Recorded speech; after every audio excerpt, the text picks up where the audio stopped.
마태복음 26장 1절에서 13절 말씀 묵상입니다. 예수께서 이 말씀을 다 마치시고 제자들에게 이르시되 너희가 아는 바와 같이 이틀이 지나면 유월절이라 인자가 십자가에 못 박히기 위하여 팔리리라 하시더라.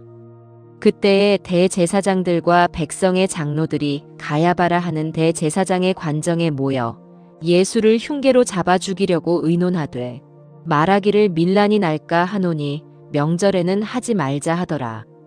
예수께서 베다니 나병 환자 시몬의 집에 계실 때에 한 여자가 매우 귀한 향유 한 옥합을 가지고 나아와서 식사하시는 예수의 머리에 부으니 제자들이 보고 분개하여 이르되 무슨 의도로 이것을 허비하느냐?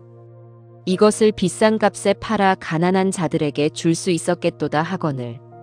예수께서 아시고 그들에게 이르시되 너희가 어찌하여 이 여자를 괴롭게 하느냐? 그가 내게 좋은 일을 하였느니라. 가난한 자들은 항상 너희와 함께 있거니와 나는 항상 함께 있지 아니하리라. 이 여자가 내 몸에 이 향유를 부은 것은 내 장례를 위하여 함이니라.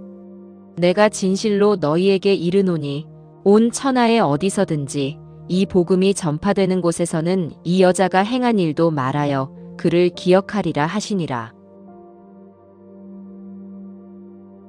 2절 너희가 아는 바와 같이 이틀이 지나면 유월절이라 인자가 십자가에 못 박히기 위하여 팔리리라 하시더라. 이날은 화요일이므로 이틀 뒤는 목요일이 됩니다. 이 말씀을 근거로 예수님의 십자가 순환일을 목요일로 주장하는 사람들도 있습니다. 그리고 무교절 첫날 안식일과 본래 안식일이 겹쳐서 이틀간 연속적인 안식일을 지난 후 일요일 아침에 예수님께서 부활하셨다는 것입니다. 이 주장이 상당한 설득력을 갖는 이유는 이렇게 볼 경우 3일 만에 부활하셨다는 것도 자연스럽게 설명되고 유월절 엿새 전에 있었던 나사로 집의 잔치 역시 무리 없이 이해되기 때문입니다. 그런데 유월절이 금요일이라면 엿새 전은 유대인의 안식일인 토요일인데 안식일에 잔치를 한다는 것은 상상하기 어렵기 때문입니다. 또 예수님께서 금요일에 돌아가셨다고 보면 수요일의 행적이 전혀 기록되지 않은 채 비어있게 됩니다. 그 중요한 시기에 하루 동안 아무런 기록이 없다는 것은 의문을 가질 만합니다.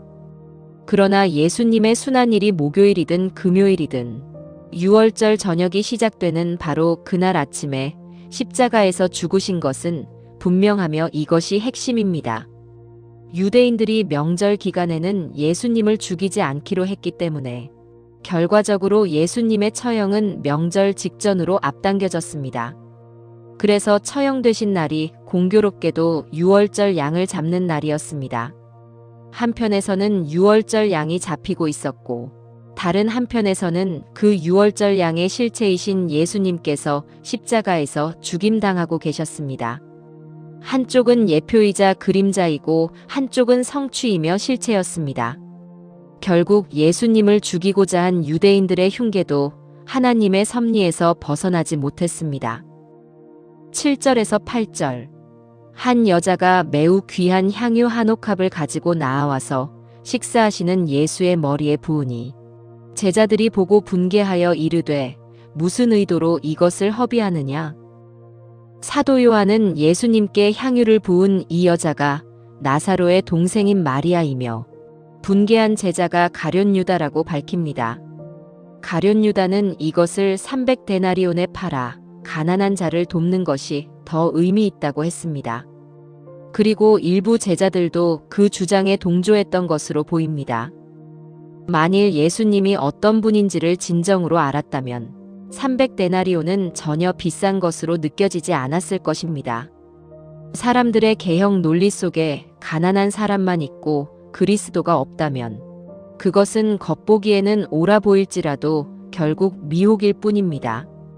주님의 존귀하심을 깨닫지 못한다면 우리의 개형 논리는 모두 가룟 유다의 논리가 될 뿐입니다. 예수님은 온 우주를 창조하신 분이십니다. 광대한 우주를 창조하신 분께서 티끌보다 작은 지구에 오셨다는 사실만으로도 황송할 따름입니다. 우주를 창조하신 하나님의 아들이 지구를 방문하셔서 곧 십자가에서 죽게 되시는데 겨우 300데나리온이 아깝다고 하는 것입니까? 그분께 이 정도의 헌신조차 과하다고 여긴다면 그것은 아직도 주님이 어떤 분이신지를 제대로 알지 못한다는 증거입니다. 마국간에서 태어나시고 평생을 가난하게 사셨으며 사람들에게 제대로 대접받아 보신 적도 없으시고 결국은 십자가에서 죽으십니다. 이런 분 앞에서 어떻게 더 검소함과 낮아짐을 요구할 수 있겠습니까? 예수님의 머리에 향유를 붓고 자신의 머리털로 예수님의 발을 씻은 마리아야말로 진정으로 주님의 존귀하심을 제대로 파악한 사람이라고 생각합니다.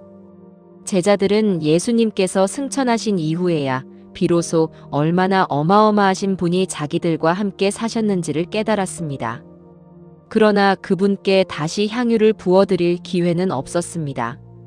후에 제자들이 할 수 있었던 일은 자기 평생을 주님을 위해 살며 자신의 몸을 주님께 드리는 것이었습니다. 사람들은 종종 주님을 위해서 이런저런 일을 하고 있다고 자부합니다. 그러나 주님의 존귀하심을 알지 못한다면 그의 모든 사역은 결국 종교적 행위에 머물 뿐이며 자기 야망을 이루는 수단이 되고 맙니다. 모든 사역과 헌신의 시작은 주님의 존귀하심을 아는 데 있습니다. 경배받기에 합당하신 주님, 제 눈을 뜨게 하셔서 주님의 존귀하심을 제대로 알게 해주십시오. 사도 바울처럼 주님을 아는 지식을 가장 고상한 것으로 여기며 평생 살아가게 해주십시오. 주님께서는 제 삶의 이유이시며 목적이 되십니다. 예수님 이름으로 기도합니다. 아멘.